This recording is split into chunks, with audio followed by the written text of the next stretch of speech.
So let's go to Matthew chapter 14, okay, verse 22. And we're just going to read kind of a verse at a time, so to speak, and talk about it. Matthew chapter 14, verse 22. Immediately Jesus made the disciples get into the boat and go on ahead of him to the other side while he dismissed the crowd. I hope everybody will come out to the Finley River. If nothing else, we're going to be baptizing in 68 degree weather. Okay? So that means me. Where's Nick? Is Nick here? Oh, he's in Children's Church. All right. So Nick and I have the pleasure of going into the water in 68 degree temperatures. All right. So it's going to be a lot of fun. I hope you all can be there. Verse 22.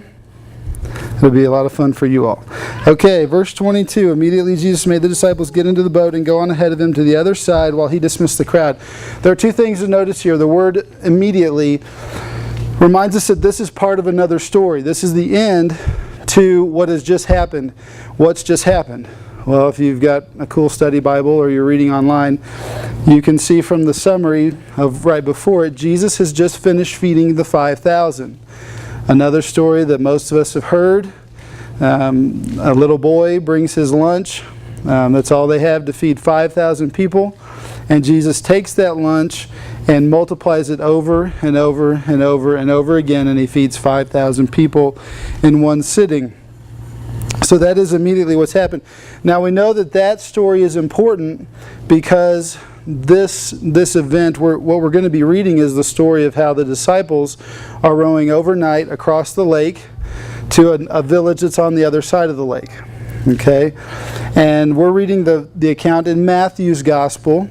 There are 4 Gospels in the Bible. The Gospel is just the story of Jesus' life. So there are 4 Gospels written by 4 different guys, and each of them will tell the story a little differently. We know that in Mark's Gospel, he has one little line in there that's interesting. We're not going to read it today.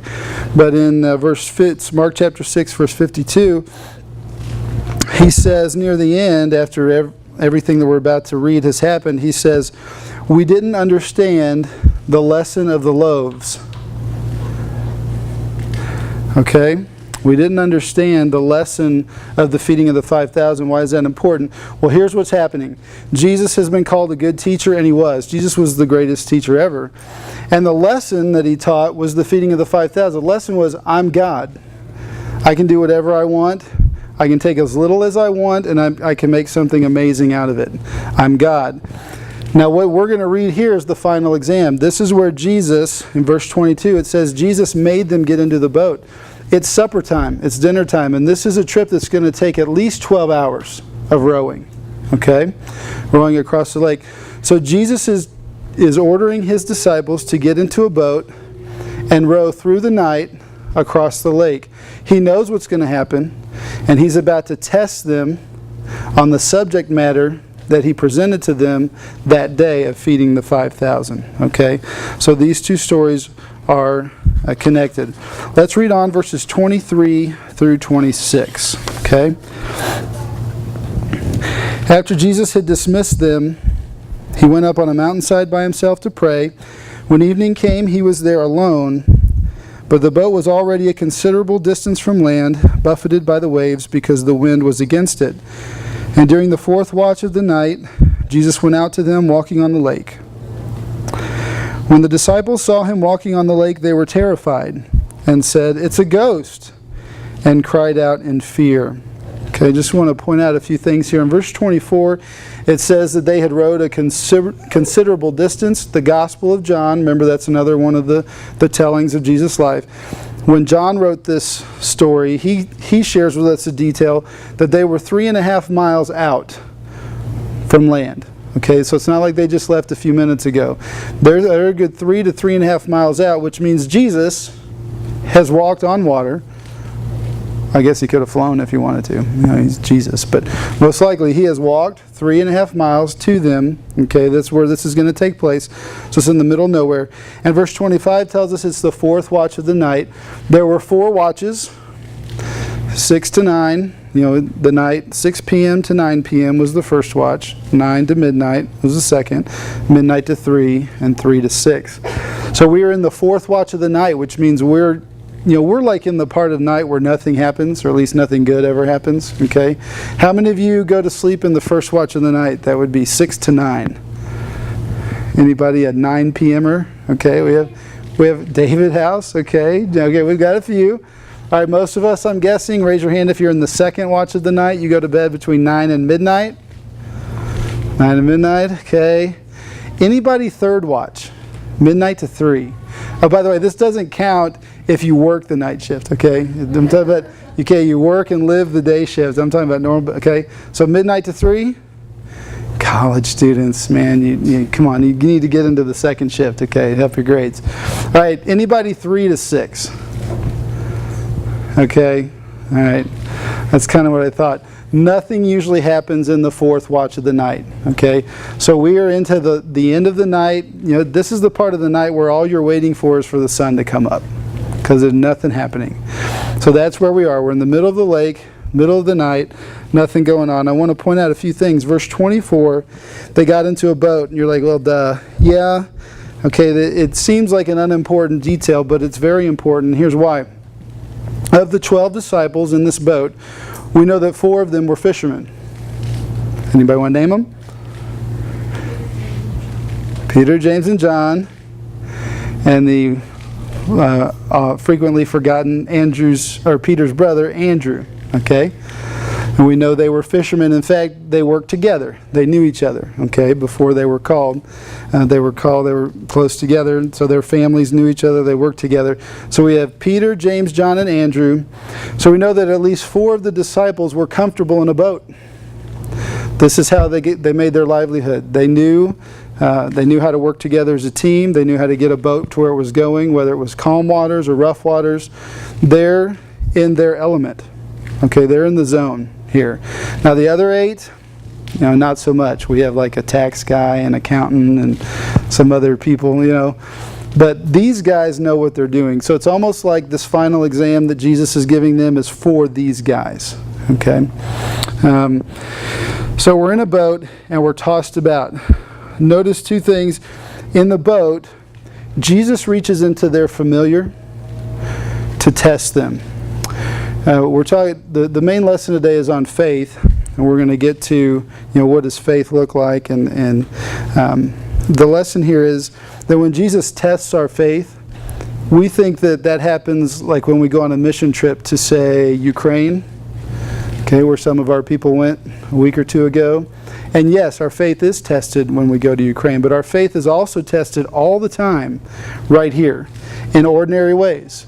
In the ordinary ways we live our life, just like the boat. These guys got into a boat, no big deal. We're going to row across the lake. We've probably done it dozens, if not hundreds of times before. But Jesus reaches into that ordinariness, that familiar, to do something extraordinary through them. Now, one thing to notice about faith here, the boat is being tossed. If you are ever in life and you feel like someone's rocking the boat, okay, in your life, and that can look like anything. I mean, that could be any number of things, and it's different for each of us. If the boat is being rocked, be careful, because a test of faith may be coming. Many times God starts to stir things up in our life. Sometimes it's a good stirring. Maybe we want a better job, or we're not satisfied with the status quo, and it's kind of a good motivation. We want things to be better, want to be a better husband, whatever. Sometimes it's bad. Sometimes it's a sickness or an illness or a loss, lose a job. Could be any number of things. But when the boat begins to rock, be careful, because Jesus may be coming. Okay? And that's the other thing. In verse 25 it says that Jesus went to them. Whatever we go through in life, no matter how hard it is, no matter how dark the night, always know that Jesus is already on his way to you. Jesus took the initiative to go to the disciples. In fact, one of the other Gospels says that he saw them from the shore. And he's Jesus, he's God, so he sees them from the shore, and he could see that they were straining against the oars because of the storm. So Jesus saw them, he cared for them, and he took the initiative to go to them, and he does the same for us, okay, in the storms of life. All right, let's look at verse 27. And 27 and 28 are the keys to this message here. All right, verse 27. But Jesus immediately said to them, "Take courage, it is I, don't be afraid." Okay, here's the part where I'll be moving around.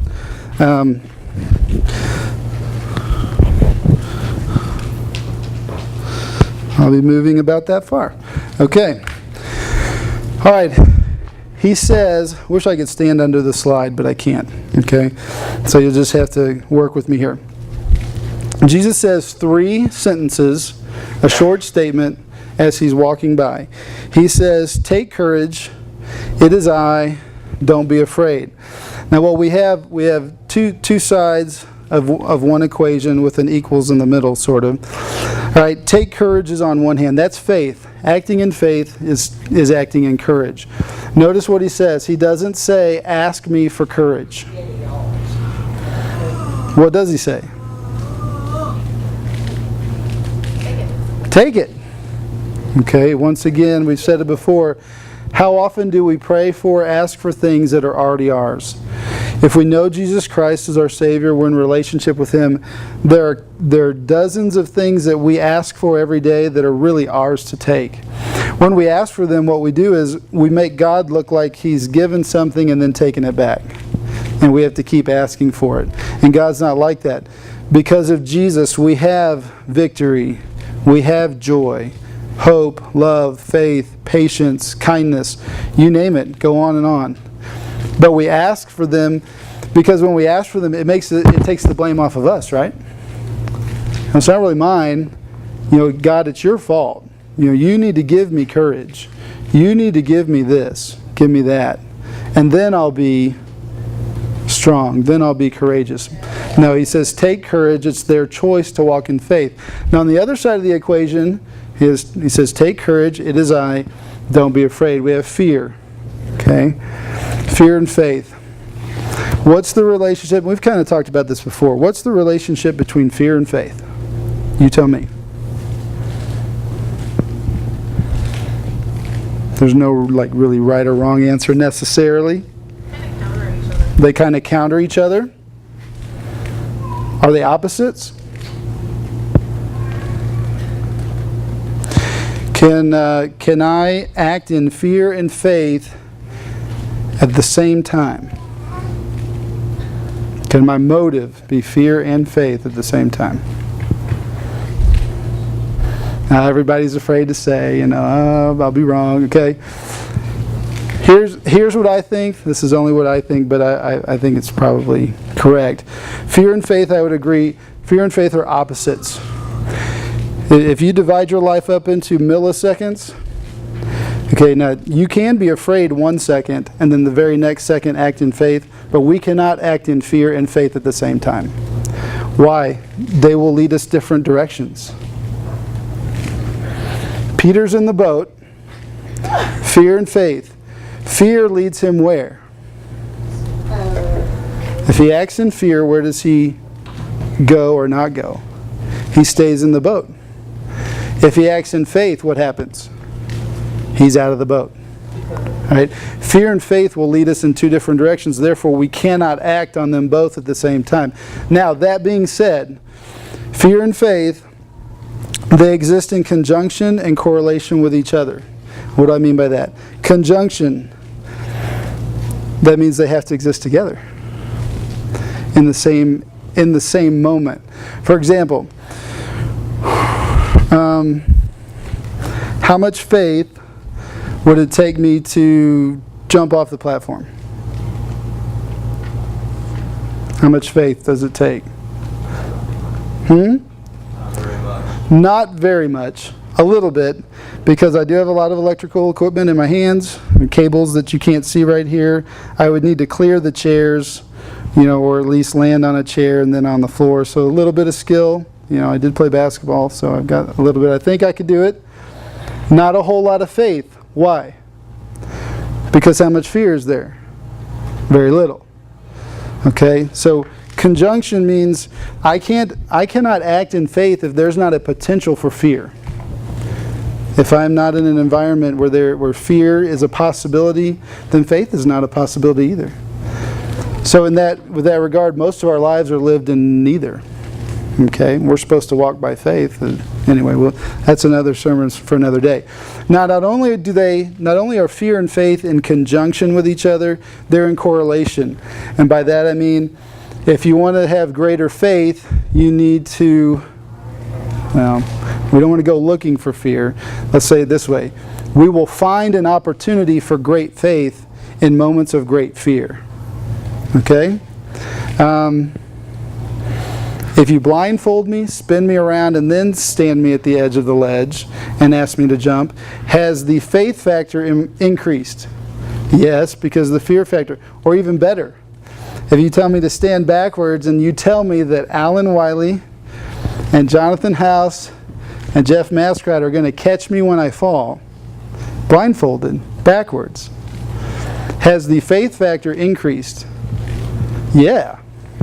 I know those guys and I trust them, but I'm not going to do that experiment right now, okay? All right? Okay? The faith factor has gone up because the fear factor has gone up. Not the show. Okay, the fear factor has just gone up. I've increased the potential for fear, therefore we have increased the potential for faith. So, fear and faith exist in conjunction and in correlation with each other.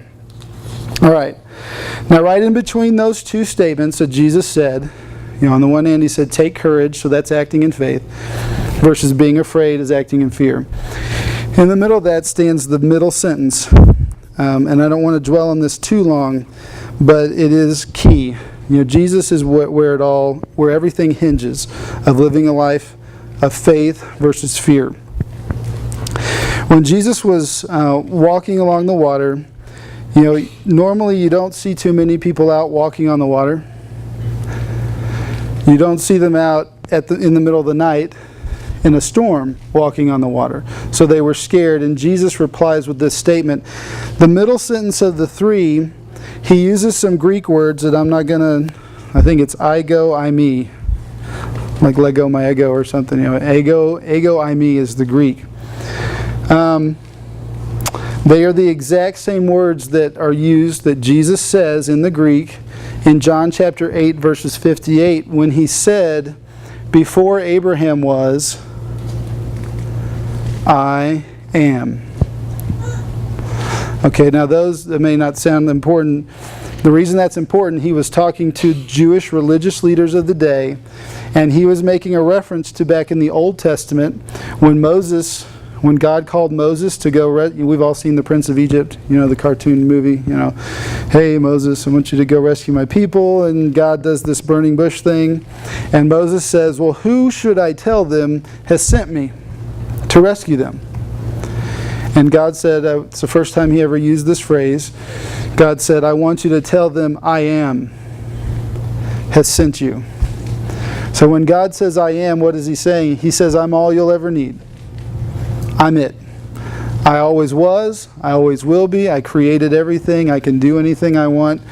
And so Jesus, here he comes. He's walking on the water, and he's saying to his disciples, and remember, this is the final exam. This is the test. The subject matter was earlier when he proved what he's about to say. He said he fed 5,000 people with 5 loaves and 2 fish. Okay? So he's proven, he's got the evidence to back up what he's about to say. So he's walking by the boat, and he says, take courage, I am, don't be afraid. Now to these Jewish fishermen, they would have known exactly what he was saying. When he said I am in the middle, he was saying I'm God. God is walking by. I am. All right. Let's read the rest of the verses, and then we're going to talk about verse 28, and we'll be done. I'm doing fairly good on time. All right? Let's start at verse 28 to the end. And I'm only reading the rest of the story just for anybody who doesn't know the rest of the story. This is for you. We're going to read the story so you know how it ends, and then we're going to jump back to this pivotal moment in the story. Verse 28. Peter replied, Lord, if it's you, tell me to come to you on the water. And Jesus said, come. Then Peter got down out of the boat, walked on the water, and came toward Jesus. But when he saw the wind, he was afraid, and beginning to sink, cried out, "Lord, save me." And immediately Jesus reached out his hand and caught him and said, "You of little faith, why did you doubt?" And when they climbed into the boat, the wind died down. And then those who were in the boat worshipped him, saying, "Truly you are the Son of God." All right. Let's go to verse 28 where Peter, let's look at what's going on in Peter's head. He has seen Jesus feed the 5,000. He now sees Jesus walking on the water. He hears the I am statement. Jesus is calling himself God. All right. Jesus never asked anyone to get out of the boat, did he? No. So why? Is Peter crazy? Yes, he is crazy, by the way. Okay, Peter always, he had this knack of like opening his mouth and putting his foot in his mouth. That's just how Peter was. So what's going on in Peter's head? Well, I think an important detail is in Mark's gospel, a short phrase that's not in this one. By the way, the Gospel of Mark was written by a guy named John Mark, who was a young person who followed in Jesus' circles. He was not one of the 12. But church tradition holds that the Gospel of Mark is really Peter's story. The guy that's walking on the water, Peter. Okay, the Gospel of Mark is Peter telling his account of Jesus' life, and John Mark is writing it down. So in Peter's account of the story, we have a little detail in the telling of the story that says Jesus wasn't just walking to them, he was about to pass by. Jesus was going somewhere. He was just going to say, "Hi guys, how you doing?" and keep going. I think at rare instances, Jesus is impressed by the faith of people around him. Usually he's disappointed, right? And in fact, he says later of Peter, "You of little faith." It's kind of funny, like, if little faith helps you walk on water, and we look at this story and think, man, that's incredible.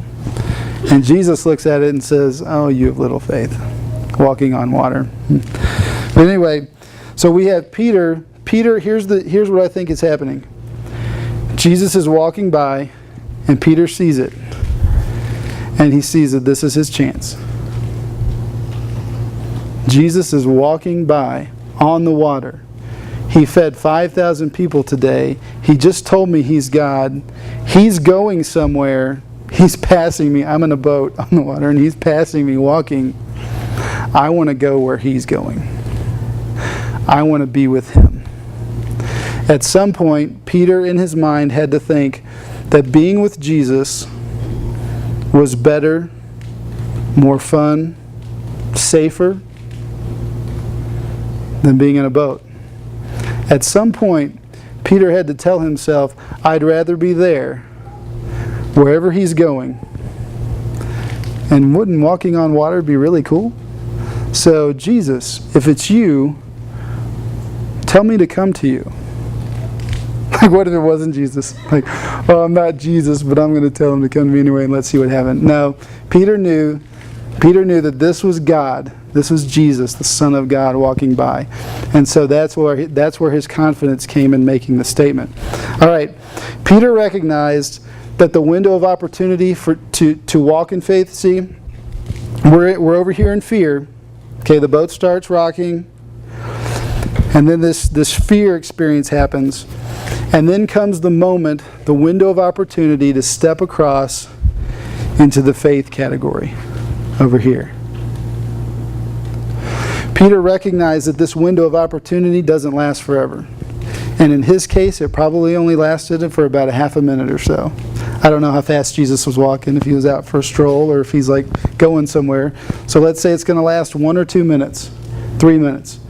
Peter knows that the window of opportunity doesn't last very long. Okay? So he calls out and asks Jesus to tell him to come to him, and he does. What do we learn from this? 3 things. We need to, when we talk about living in fear and faith, we need to do 3 things. Recognize when Jesus is walking by. I'll share a story about that in just a minute. We need to recognize when Jesus is walking by. Okay? We need to recognize, let's say 4 things. Recognize fear for what it is. We, just like pain, we tend to pray and ask God to take away pain and to take away fear, take away bad things in our life. We need to recognize fear for what it is. Fear is the catalyst for faith. For example, let's take pain, for example. Let's talk about that. What is it that protects me if I accidentally put my hand on the stove? What is it that tells me to pull my hand away? Pain. Same thing with fear. Fear is a trigger. When we are in a situation of fear, whatever it is, physical, spiritual, emotional, when we sense fear, there it is, right there. We now have a choice to make. We have a choice to live in fear or a choice to live in faith. Remember, the two are always together. You know, if I guarantee you, if you see anybody living by faith, I guarantee you there's fear there of something. You know, these great guys, what did they have to give up something? Did they lose something? Were they afraid for their safety? Okay, lose a relationship, lose a job? There's always fear associated with faith. If you see someone in faith, there's going to be fear there. So when we see fear, we need to say, okay, I recognize fear. How do I get to faith? Well, what's in the middle? We go to Jesus. I'm in the fear category. Jesus, you're God, and you can take care of anything. What do you want me to do? Do you want me to step out of a boat?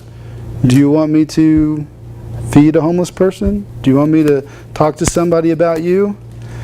Okay, now we know what to do, and when we act, there you go. Now we're in faith when we act. Okay? So, we recognize fear for what it is. We recognize Jesus going by. We jump in and join him on what he's doing. And then the story ends with him, with everyone worshiping him. Celebrate and praise God when he does something. Annette, why don't you come on up? We're almost done, and we're going to go baptize. It's going to get really cold for me and Nick here shortly. The one main lesson, you know, we could, man, you let me, and I could talk about this story for hours.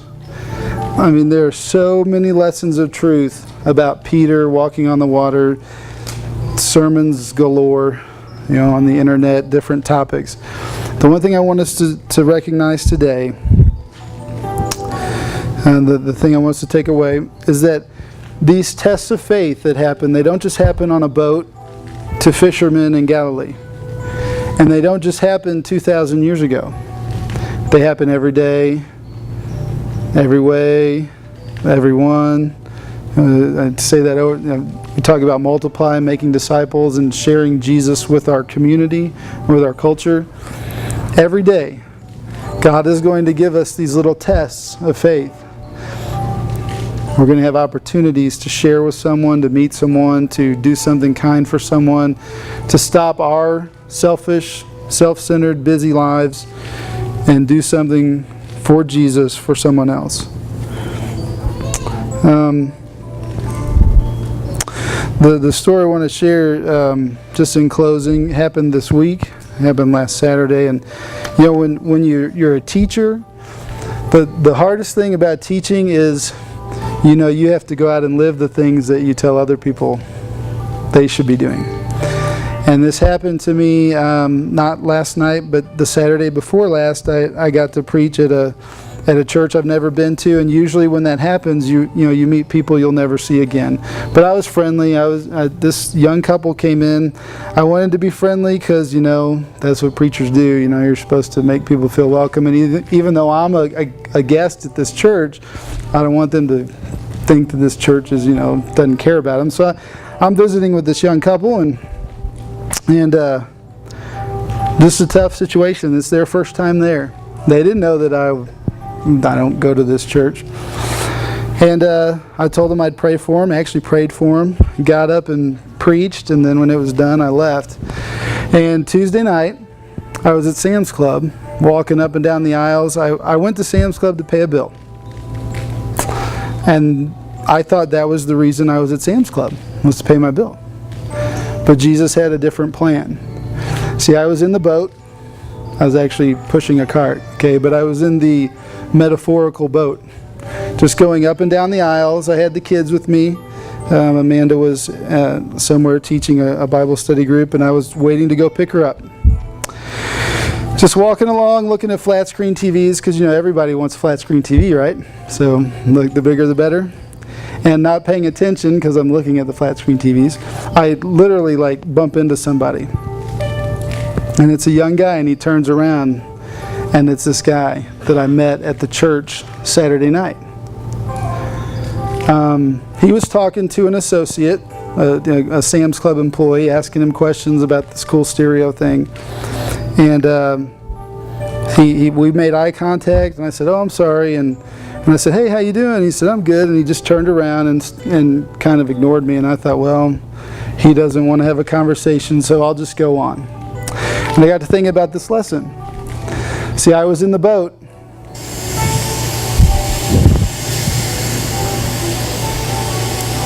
Hello?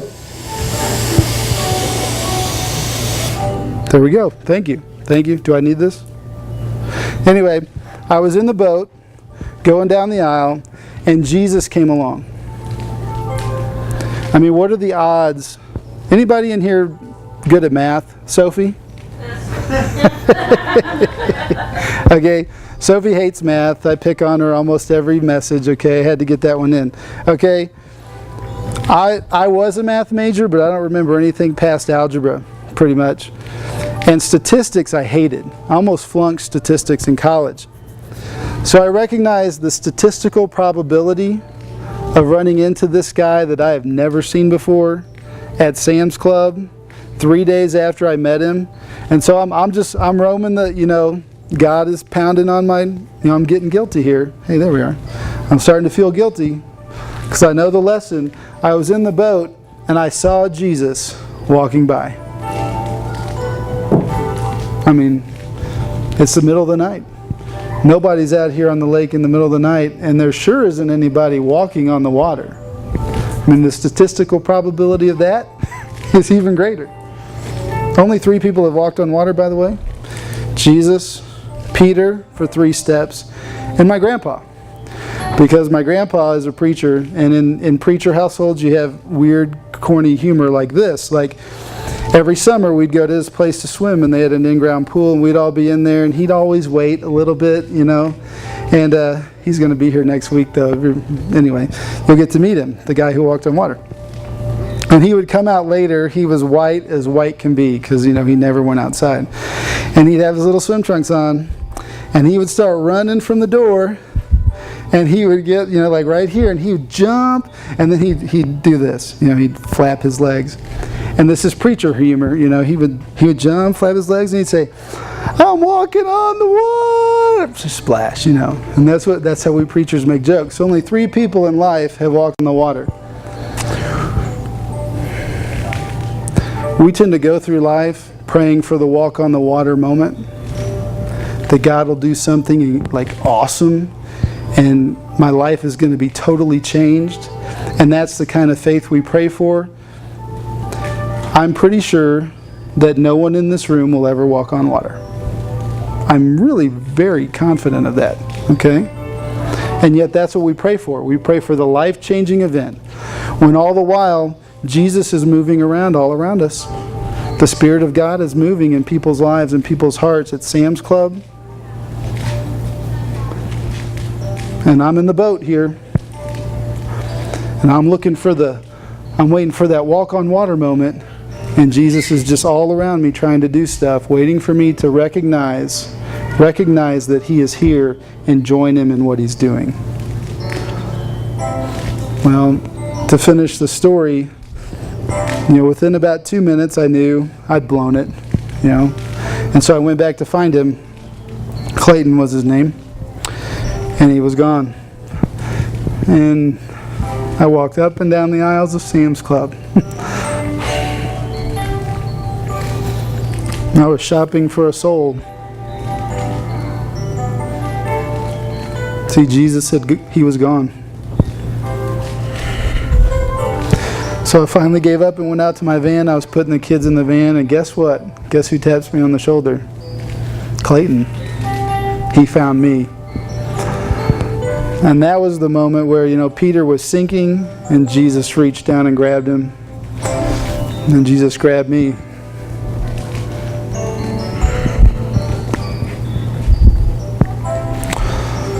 We need to stop praying for the walk on the water moment, and we need to start praying for the people around us that we see every single day that need Jesus, and they're dying, and hell is real, and they're going there.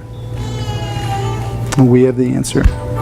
Let's close our eyes, and I'll just close this. I'll give you just a minute to pray, and then I'm going to close.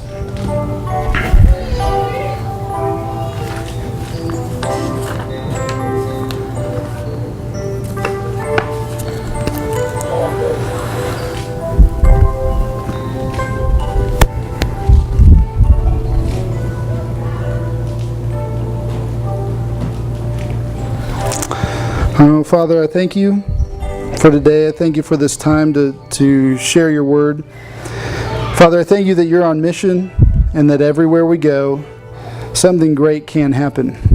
And I thank you that we have people like Peter to look at and a model to follow.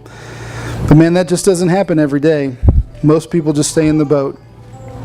And Father, I pray that we will recognize that when fear comes into our life, that there's a chance that you're going to be walking by, that you're wanting to do something in our life. Maybe in my life, maybe in someone close to me, someone I'll run into today, maybe someone literally that I will bump into at Sam's Club. And I pray, Father, that when that happens, that we will be like Peter, that we will recognize that you are here, that you are at work, you are passing by, and we have the opportunity to join you if we will only take courage. I pray this in Jesus' name. Amen.